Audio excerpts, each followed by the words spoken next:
Chapter 10. The Habits for Getting Along Well with Others. Antoine de Saint-Exupéry wrote, "For true love is inexhaustible. The more you give, the more you have. And if you go to draw at the true fountainhead, the more water you draw, the more abundant is its flow." Fully 85% of your happiness in life is going to come from your relationships with other people, according to Sidney M. Girard, psychologist and author of Healthy Personality. As Aristotle said, man is by nature a social animal. We live within the context of the people in our lives. How well we get along with them, and they with us, largely determines the quality of everything that happens to us. Your most important goal in life is to ensure your own happiness. If you do not place your own happiness as the central organizing principle of your life, no one else will do it for you. Each person is intensely focused on doing the things that make him or her happy.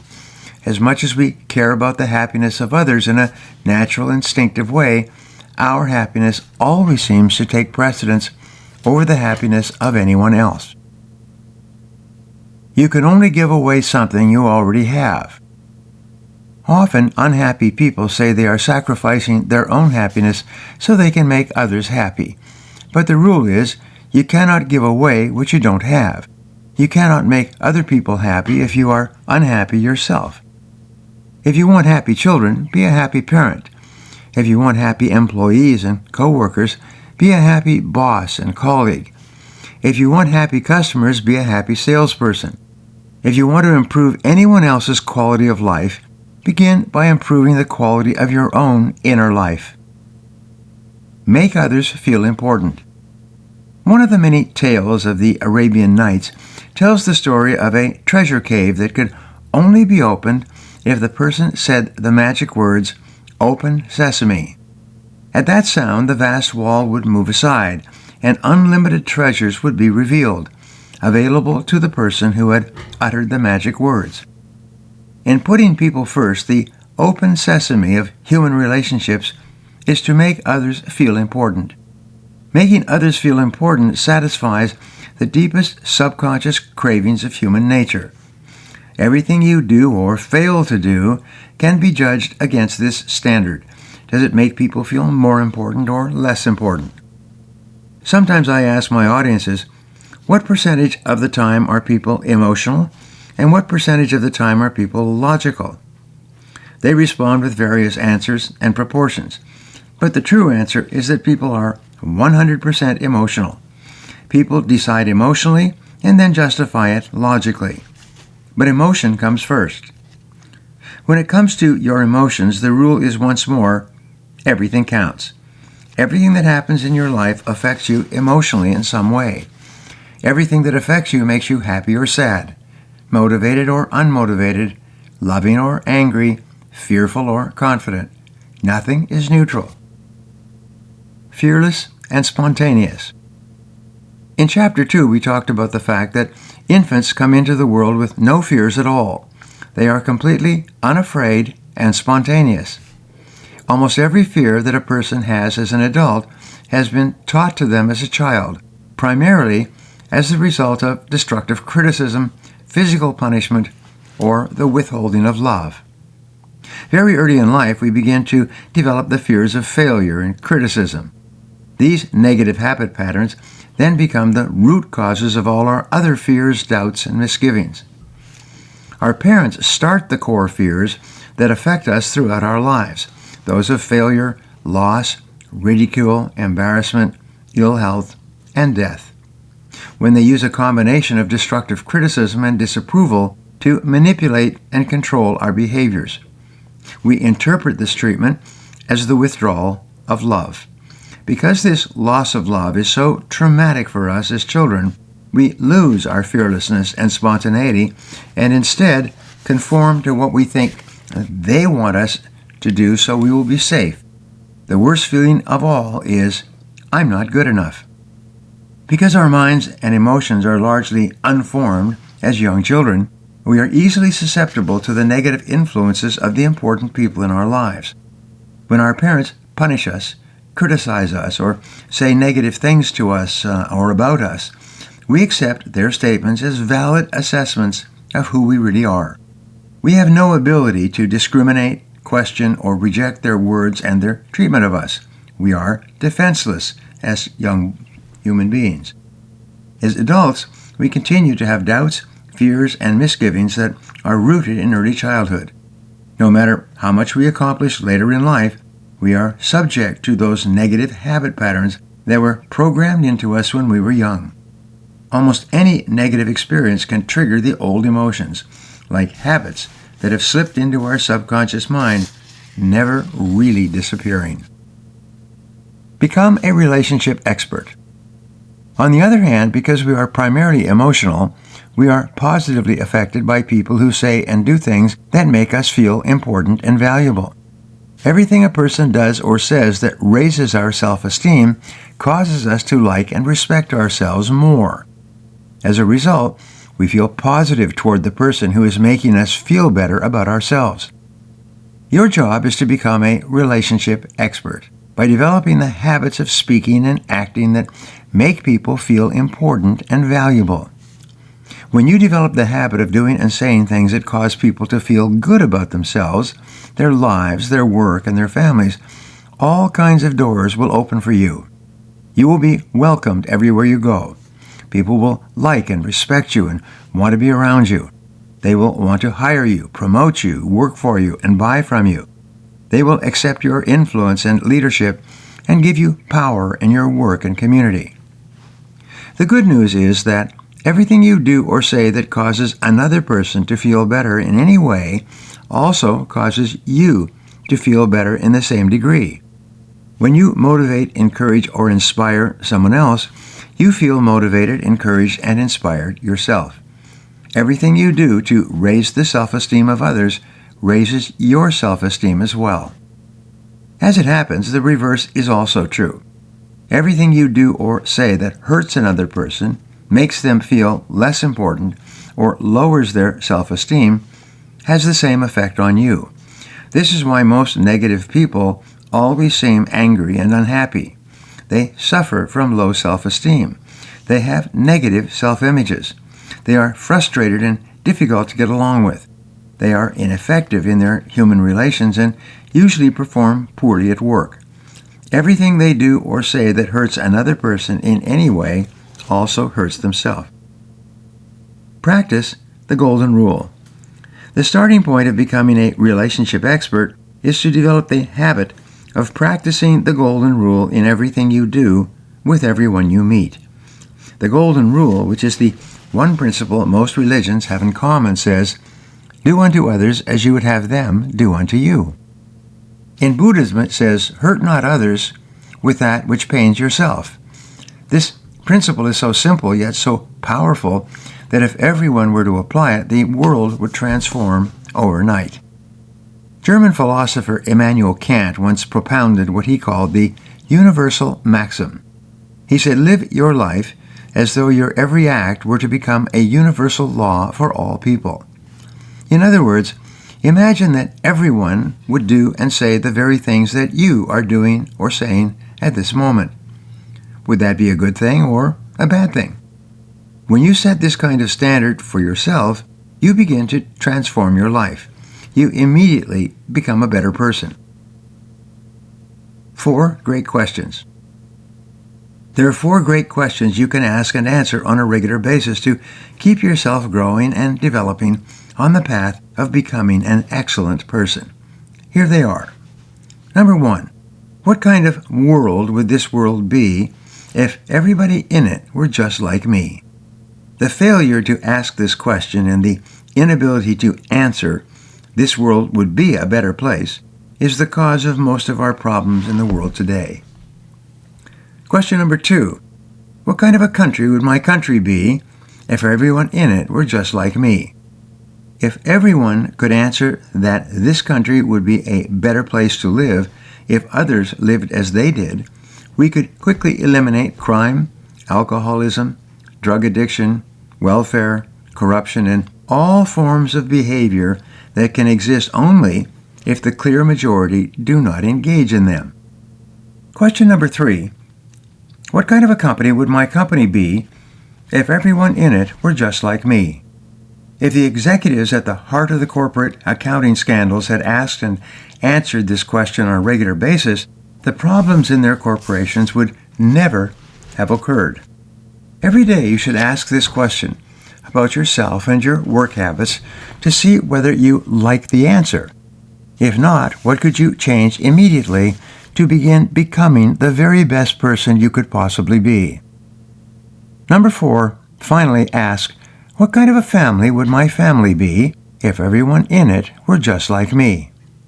If everyone in your family treated everyone else exactly the way you treat the other people in your family, would it be a happier, healthier, and more loving place in which to live and grow?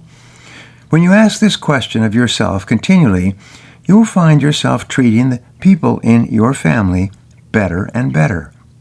As you improve the quality of your family life, your relationships at work will improve as well. 5 great habits for better relationships.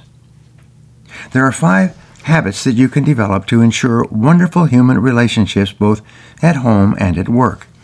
They are acceptance, appreciation, admiration, approval, and attention. The first habit for you to develop is the habit of acceptance, or what is called in psychology, unconditional positive regard. Each person has a deep subconscious need to be accepted unconditionally and without reservations by other people. When you satisfy this need with each person you meet, you immediately make them feel valuable and important. When we were children, our parents often manipulated us by offering or withholding love and acceptance. This conditioned us to be extremely sensitive to the opinions and treatment of others toward us as we grew up. As children and teenagers, we would do almost anything to earn or at least not lose the acceptance of our playmates and peers. As adults, the acceptance of the important people and even strangers around us can become so vital to us that we will do whatever it takes, even giving up our individuality in order to not trigger their disapproval. When you completely and unconditionally accept other people just as they are, without comment, criticism, or any suggestions that they need to change in any way, you raise their self-esteem and release more of their innate potential for happiness and self-expression. In the movie Bridget Jones' Diary, the title character's friends are all amazed when she describes a man by saying, "He likes me just the way I am." Apparently, none of them had ever met anyone who felt that way about them. The very best romances, marriages, and parenting experiences are situations in which each person in the relationship, especially the parents and spouses, unconditionally accept the others, with no reservations. Remember, the opposite of acceptance is rejection. The feeling of not being accepted by others triggers a series of negative emotions, fears, doubts, and feelings of inadequacy. Your job is to make a habit of going through life expressing unconditional acceptance toward others. This will make you welcome wherever you go. The simplest way to express acceptance of another person is simply to smile each time you see him or her. It takes 17 muscles to smile and 43 muscles to frown. It's therefore much easier to smile and much more effective. Each time you smile, you raise the self-esteem of the person you are smiling at. In addition, you release endorphins in your own brain, which makes you feel happier as well. Make a habit of practicing unconditional acceptance with everyone you meet, under all conditions. You'll be amazed at the positive effect you have on the people around you. Develop an attitude of gratitude. The second habit you need to develop to become a relationship expert is the habit of appreciation. One of the most powerful ways of thinking you can develop is an attitude of gratitude. The more thankful you are for the good things in your life, the more they will increase and expand. Begin each day by appreciating the fact that you are alive, that you have family and friends who love you, that you have health and well-being. Give thanks for the fact that you have a job, opportunities for the future, and a great country to live in. Instead of complaining and criticizing as most people do, you should focus on what makes you happy and express your gratitude on every possible occasion. The two words that best express an attitude of gratitude are the words thank you. Develop the habit of saying thank you to everyone for anything they do that warrants any thanks at all. Wave and thank people for letting you cut into line in traffic. Thank your spouse for making breakfast, and thank your kids for doing their homework. Thank your boss whenever he says or does anything friendly or helpful, and thank your staff for their hard work. Thank waiters in restaurants and customer service workers on telephone calls. Make it a habit to generate a force field of thankful energy that travels before you like an energy wave wherever you go. Every time you thank people for anything that they have done or said, or for any positive quality they have demonstrated, their self-esteem goes up. Every time you say thank you and raise someone else's self-esteem, your self-esteem goes up as well. Everybody likes a compliment. The third relationship habit you can develop is the habit of admiration. As Abraham Lincoln wrote, everyone likes a compliment. Make it a habit to admire the traits, qualities, or possessions of other people. Compliment them when they are punctual. Praise them for their achievements. Admire their car or clothes or briefcase. When you go to someone's home, compliment her on the home in general and on the different rooms, furniture, and decorations. Admire people's accomplishments, such as their awards or diplomas. Flatter their children and spouses. Compliment their offices and businesses. Praise the waiter when he serves you quickly. Say, "You certainly are fast today." Whenever you compliment a person on anything, especially appearance or an article of clothing, his or her self-esteem goes up. He feels more valuable, more important, and happier. And because of the boomerang effect, you feel happier and more positive yourself. Your self-esteem goes up in equal measure. Build the self-esteem of others. The fourth way you can make others feel important is by developing the habit of giving praise and approval, whenever and wherever you can. This satisfies another of the deepest needs of each person, the need to feel valuable and respected by others. When you praise other people, their self-esteem goes up, and they're motivated to repeat whatever they did to earn your praise in the first place. In fact, one of the definitions of self-esteem is the degree to which a person feels himself to be praiseworthy. In motivational psychology, praising someone regularly for a positive behavior will create the habit of engaging in that behavior. This positive reinforcement is a powerful and proven way to motivate and manage people. You get more of whatever you praise and approve. Make it a habit to always praise and approve of other people when they do something positive or desirable, and that you want to see repeated. Praise your children for cleaning up their bedrooms. Praise them for doing their homework. Praise them for getting good grades. Praise your spouse for anything he or she does around the house. A friend of mine, management author Ken Blanchard, recommends that you go around your office giving 1-minute praisings. What is even more effective in making somebody feel important is to praise the person in front of someone else or at a staff meeting. The more you praise people in front of others for something that they have accomplished, the greater impact it has on their self-esteem and feelings of personal value. Often, they will remember a public praising for years. The rules for praising others. The basic rules for giving praise effectively are these. First, praise immediately, right after the person engages in the praiseworthy behavior.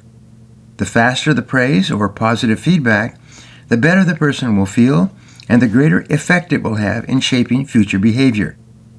Second, praise specifically. Explain exactly what you approve of. The more specific the praise, the greater impact it will have on the person's self-esteem and subsequent behavior in that area.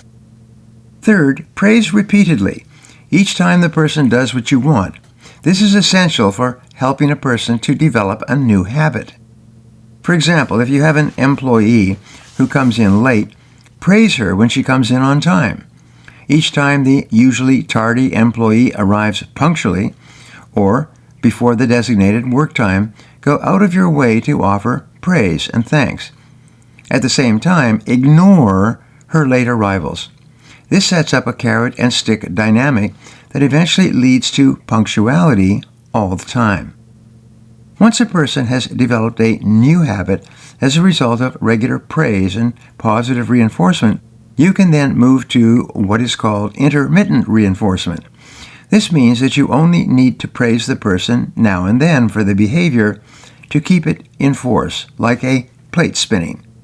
So praise repeatedly to help the person develop a new positive habit, and then praise intermittently to keep the behavior in place. The magic of listening. The fifth behavior you need to be a relationship expert is the habit of paying attention to people when they talk. You need to become a good listener. As it happens, most people are poor listeners. They usually have several things on their minds at the same time and are thinking about several different subjects when someone else is talking. As a result, they do not hear the other person clearly and often misunderstand and misremember the content of the discussion. This leads to confusion, arguments, accusations, and inefficiencies.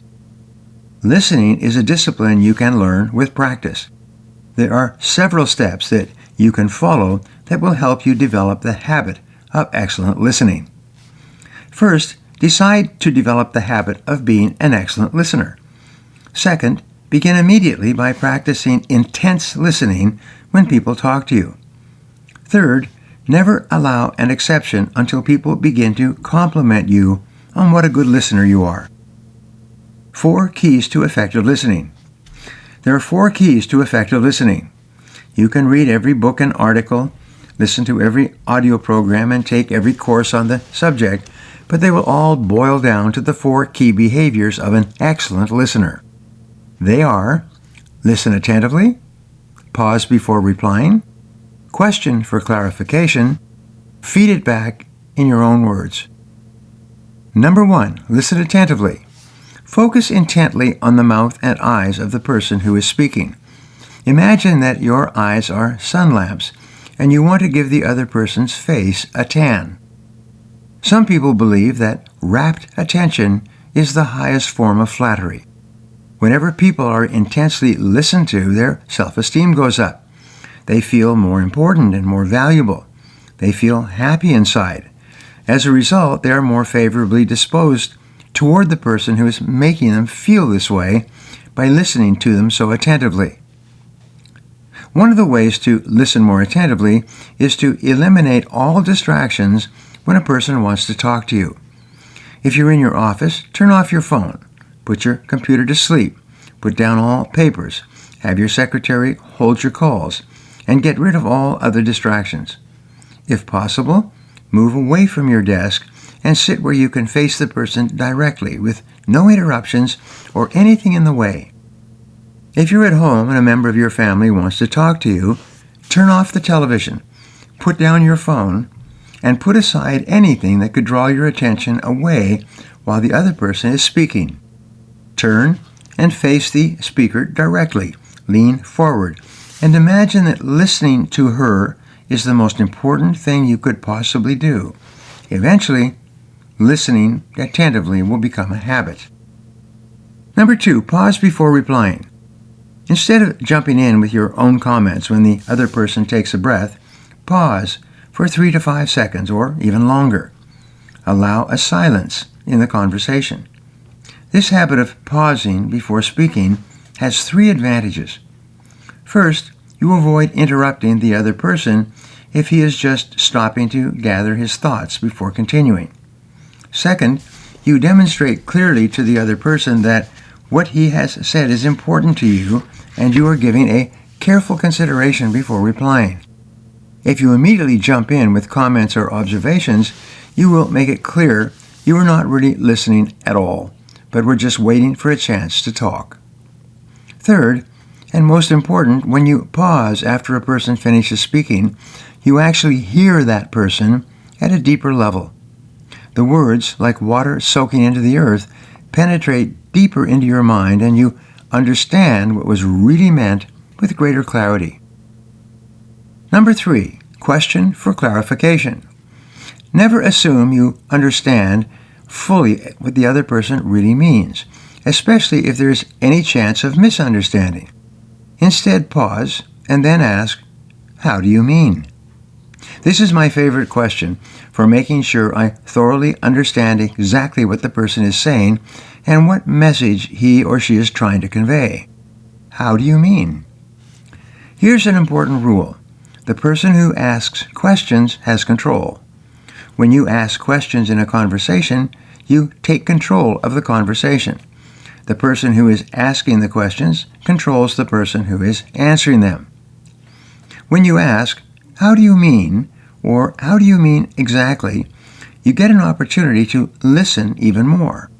You understand even better.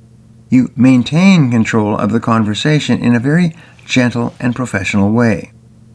The rule in conversation is listening builds trust. The more you ask good questions and listen closely to the answers, the more the other person trusts you and believes you and is open to your influence. The very best way for you to build high-quality relationships with other people is to ask them good questions and then listen attentively to the answers. Pause before replying. Question for clarification. Seek intently to understand the other person and how he or she is thinking and feeling before you comment yourself. The fourth part of good listening is to feed it back in your own words. Develop the habit of paraphrasing what the other person has said before you reply. Feed it back in your own words. Say something like, "Let me be sure I understand what you are saying." Two types of listening are very powerful in building high-quality relationships. The first is called listening to help. This is where you merely act as a sounding board, making no effort to comment or give advice. You encourage the other person to talk and ask questions that help expand their thinking. Why do you say that? How do you feel about that? How do you mean exactly? And so on. Sometimes what people need more than anything else is an opportunity to talk out their problems with another person who merely listens, nods, and accepts. Many psychotherapists make an entire career of sitting quietly while their patient talks nonstop for 50 minutes. The second form of listening is called reflective listening. This is where you continually paraphrase and feed back the person's thoughts in a new or different way. For example, he may be complaining about an argument with his or her boss. You could reflect this back by saying, "It seems that when your boss argues with you, it really affects your self-esteem." In both cases, your skillful listening causes people to like and respect you more. As a result, they're much more open to your input, advice, and influence. Good listeners are welcome wherever they go. Deciding what's truly important. One of the questions we ask in our seminars is, what would you do? How would you spend your time if you learned today that you only had 6 months left to live? Virtually everyone in our courses over the years has no trouble answering that question. They would spend every possible minute with the most important people in their lives. All financial or material considerations would disappear, and only their most important relationships would have any value to them at all. The fact is, relationships are everything. Your relationships form a core part of your identity. They are your identity. They have an inordinate impact on who you are, what you do, and everything you become. Most of us determine our position in life in relation to the people around us. Develop the habit of putting your family and friends ahead of all other considerations. In our bustling world of commerce and activity, it's very easy for your life to get out of balance. It's quite common for people to start spending more and more time at work and less time with their family and the other people who matter the most in their lives. Maintain balance between life and work. To be truly happy, you must make a habit of maintaining balance between your work and your personal life. The first step in achieving this balance is for you to resolve to work all the time you work. The reason most people feel that they are under so much pressure from their work is because they waste most of the working day. But unfortunately, the work does not go away. It still has to be done sometime, and often it has to go home and get done in the evenings and on the weekends. There's a story of a little girl who goes to her mother and says, "Mommy, why does Daddy bring a briefcase full of work home every night and never spends any time with us?" The mother tries to explain, "Well, honey, you have to understand, Daddy can't get all of his work done at work, so he has to bring it home in the evenings." The little girl looks up at her mother and says, "If he can't get all his work done, why don't they put him in a slower class?" Maintain your priorities. Work all the time you work. Start earlier, put your head down, and work the entire time throughout the day. If you are spending more than 10% of your time interacting with your coworkers, it's too much. Keep repeating to yourself, back to work, back to work, back to work. When you go home, resolve to be there with your family 100% of the time. The most important part of personal relationships is face-to-face contact and communication. Nothing can replace this. Your goal should be to increase the amount of face-to-face time you have with your spouse and children each day. This will improve your family life more than anything else you can do, and it doesn't cost a cent. When you go home at night, resist the temptation to turn on the television and fight for the remote control. Instead, turn things off. Turn off the television, the radio, the computer, your cell phone, and your pager. Instead, spend the first hour when you get home rebuilding the bridges of communication between yourself and the most important people in your life. Create quality time with your family. Spouses should spend at least 1 full hour each day talking together about subjects that have nothing to do with their work. If you're not careful, you will slip into the habit of talking about your work as soon as you get home, and once you begin, like starting an engine, that will be the topic of conversation throughout the evening. As a result, there will never be any talk about the family or other matters. Children need at least 10 minutes or more of face-to-face contact with their parents each day. Take the time to sit and talk with them. Ask them questions and practice your listening skills. Children have a deep need to communicate with their parents, but they will only do this if they feel their parents are open to them and interested in hearing what they have to say. This is one of your prime jobs and a habit you need to develop.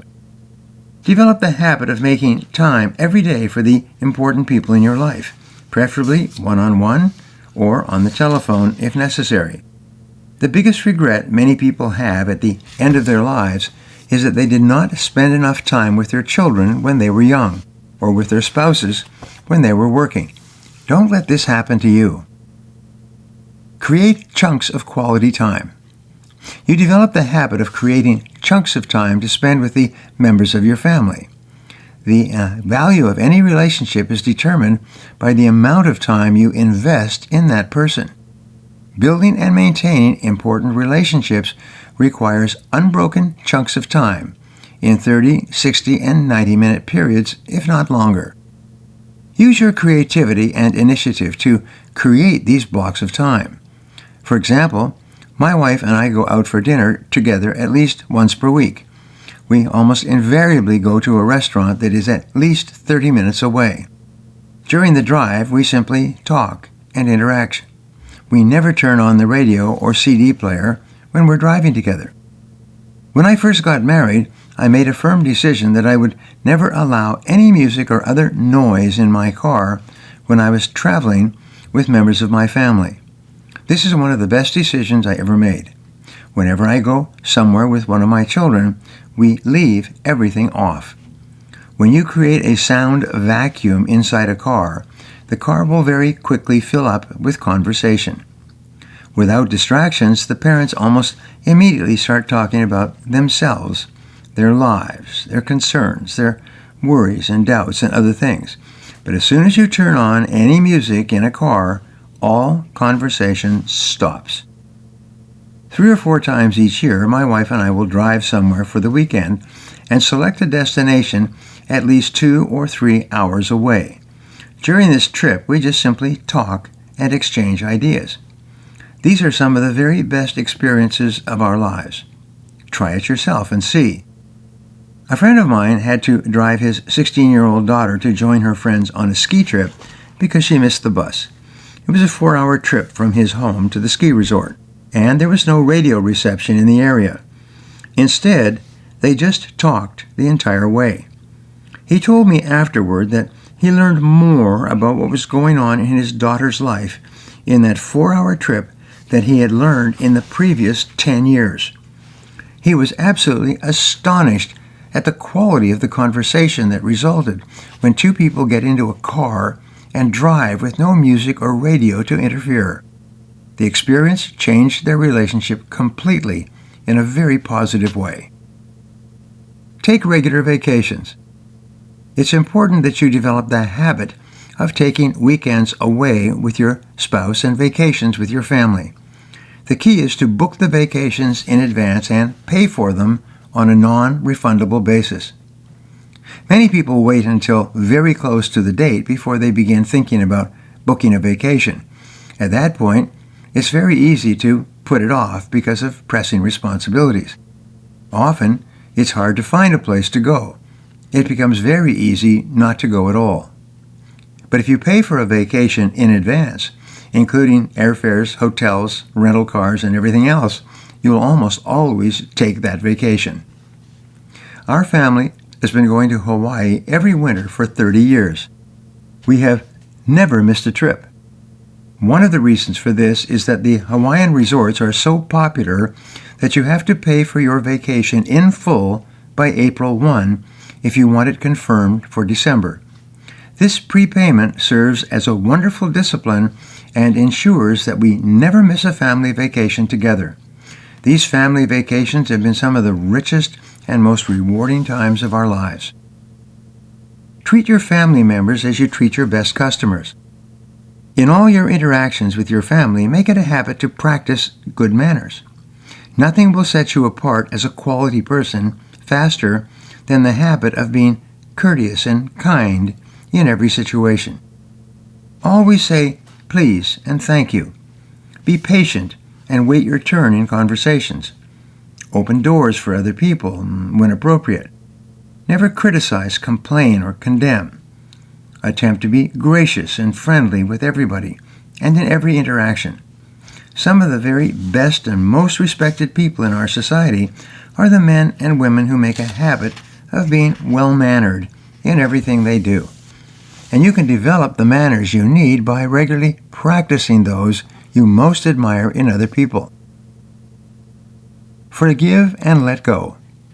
Perhaps the most important habit you can develop to maintain wonderful relationships and live a long and happy life is the habit of forgiveness. Almost every religion and spiritual tradition seems to have forgiveness as a core principle for spiritual development. By forgiveness, I mean your ability to freely forgive other people for anything that they have ever done or said that has hurt you in any way. The ability to forgive opens the keys to the spiritual kingdom. It frees you from the past and makes you a completely different person. Virtually all negative emotions, anger, frustration, guilt, resentment, envy, jealousy, and blame arise from the inability to forgive a person for something that has been done or said in the past. Many people go through their entire lives angry and resentful toward one or both of their parents for a mistake that their parents made with them at an early age. They are still angry because they felt one of their parents was unfair, unjust, unsupportive, closed-minded, or unduly critical or hurtful. It's time to move on. Sometimes I ask my 1,000-person audiences, is there anyone here who has ever had a difficult childhood, who has had a bad relationship, a bad boss, or a friend or business associate who betrayed or cheated them, or who has otherwise been badly treated in life. Almost everyone moans and raises their hands. I then say, well, get over it. This may sound frivolous or cruel, but it is one of the most important ideas I've learned in a lifetime of giving seminars to more than 5 million participants. Most of your unhappiness comes from your inability to let go of negative experiences from your past. As a result, you keep them alive, like feeding a fire. Not only did you pay a price in terms of pain and hurt when the event occurred, but you continue to pay that price over and over by keeping it alive. The damaged car. Some years ago, I bought a new Mercedes and left it with my wife when I went off on a business trip to England. When I called home the following day, she asked, "Are you sitting down? I have something to tell you." By the way, these are not words that you want to hear on the phone when you're away. I said, "Yes, I'm sitting down. Go ahead." She said, "I was taking the children to school this morning and one of them left the door open when he got into the back seat. I backed out and hit the garage with the door and smashed it up." I asked her, "Are you all right? Are the children all right?" She said, "Yes, we're all fine. The car wasn't moving that fast, but it's going to cost almost $2,000 to fix the door." I said, "Well, that's too bad, but life goes on." She said, "Aren't you mad?" I said, "No, did you do it on purpose?" She said, "Of course not." "Well then, why should I be mad? Wives are more important than cars or back doors." I never commented, criticized, or complained about the accident again. As far as I was concerned, it was a fact. It was a part of the past that could not be changed. It was not worth a single moment of negative emotion or concern. The point is this: things that have happened in your past are facts that cannot be changed. The desire to have something in your past be different than it was is a major reason for negative emotions, anger, resentment, and blame. The cure for these is for you to develop the habit of forgiveness and let go of every negative emotion and experience that has ever happened to you. Divide life situations into two categories. It's very important, especially in relationships, that you divide your experiences in life into two categories: facts and problems. Now, what's the difference between a fact and a problem? Well, a fact is something that just is. It exists. It's unchangeable. The weather is a fact. Your height is a fact. Your age is a fact. A fact is something that cannot be changed or wished away. A problem, on the other hand, is something you can do something about. It is amenable to a solution. It represents a situation that can be changed. One of the great rules for success and happiness in life is to refuse to become angry or remain upset over a fact, a past event. In your life, there are two time periods, the past and the future. The present is a single second moving between them. A past event is not a problem, it's a fact. It's unchangeable. One of the rules for happiness is for you not to worry about things that happened in the past that you cannot change. One of the rules for success in your relationships is to never criticize or complain about something someone has done that cannot be changed. Be sure to distinguish between the two. 4 people to forgive. For you to set yourself free and get on with the rest of your life, you need to forgive 4 people. They are your parents, people from previous relationships, everyone else, and finally, yourself. Number 1, your parents. First, make a habit of forgiving your parents for every mistake they ever made in bringing you up. All parents make mistakes with their children. They do the very best they can with what they have, based on their own experience and their current situation. But they make mistakes.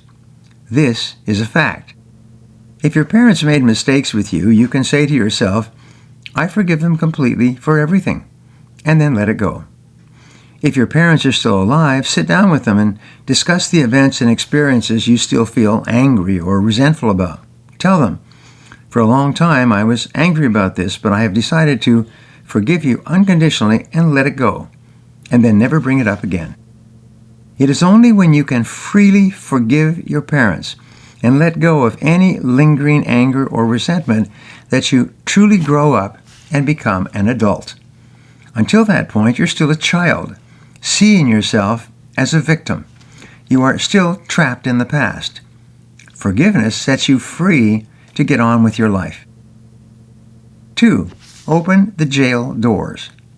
The second person you should forgive is any individual from a previous relationship, especially a romantic relationship or a bad marriage, whom you still feel angry about. Begin by accepting that you are at least 50% responsible for what happened. You got yourself into the situation and you kept yourself in it long after you began to feel unhappy. Decide today to forgive the other person no matter what they did or said, and just let it go. Think about who you are and what you want and where you want to go in the future, and let the past go. Think of the old Maori proverb, "Turn your face to the sun and the shadows fall behind you." It takes two people to keep someone in jail, the prisoner and the jailer. When you let the prisoner out of the mental jail that you have been holding him or her in, you set yourself free as well. As comedian Buddy Hackett once said, and I paraphrase, "I never hold grudges. While you're holding grudges, they're out dancing." Number 3, issue a blanket amnesty. The third person you should forgive is everybody else who has ever hurt you. Forgive your siblings and people from your childhood. Forgive your teachers, bad bosses, and dishonest business partners. Sweep them all together and issue a blanket amnesty. Forgive every person who has ever caused you any unhappiness in the past. Resolve today to let them go forever. Like dropping a rock into a bottomless pit, open your hand and let those negative experiences disappear. Don't talk or think about them ever again. As far as you're concerned, they are dead issues. Number 4, let yourself off the hook. The fourth person you should forgive is yourself. It's amazing how many people are still sitting in negative judgment on themselves because of some wicked, senseless, brainless, foolish, or cruel thing they did in the past. The fact is, your life is a continuous process of growth and evolution. When you did something in the past that you are now unhappy about, you were a different person. Today, you are a new person with greater wisdom and experience, who would never think of doing what you might have done when you were younger. Let yourself off the hook. Forgive yourself and let yourself go.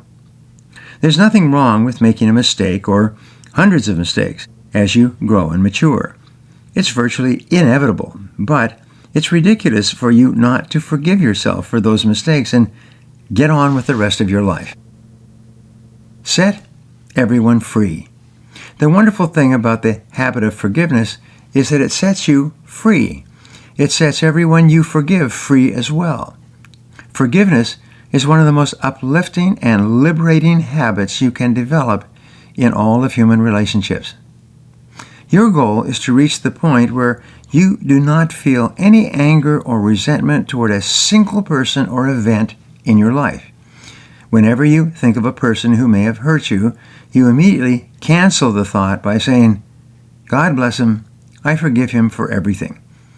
Then get your mind busy with what you want and start thinking about specific actions you can take to achieve it. Get so busy working toward the things that are important to you that you don't have time to worry about what happened in the past, which you cannot change in any case. Put people first. Resolve today to develop the habits of men and women who enjoy wonderful relationships all the days of their lives.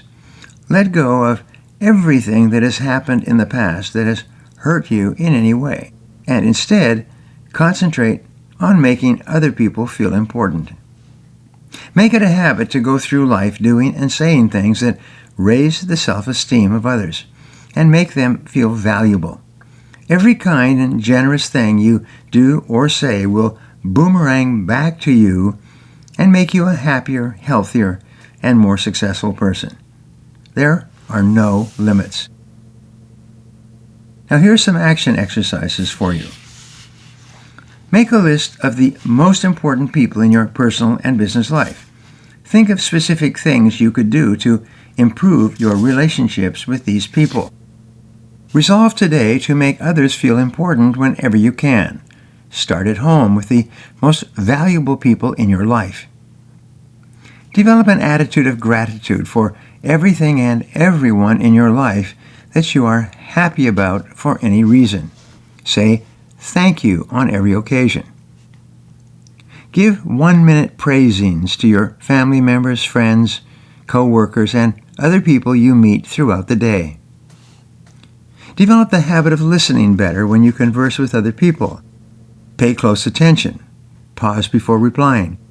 Question for clarification, and feedback what they say in your own words. Maintain a healthy balance between your work and your family life. Make plans to spend more quality time with the people you care about the most. And finally, practice forgiving everyone who has hurt you in any way. Let go of all past grievances. Get so busy working on goals that are important to you that you don't have time to think about the past. Augmentino once wrote, "Treasure the love you receive above all. It will survive long after your gold and good health have vanished."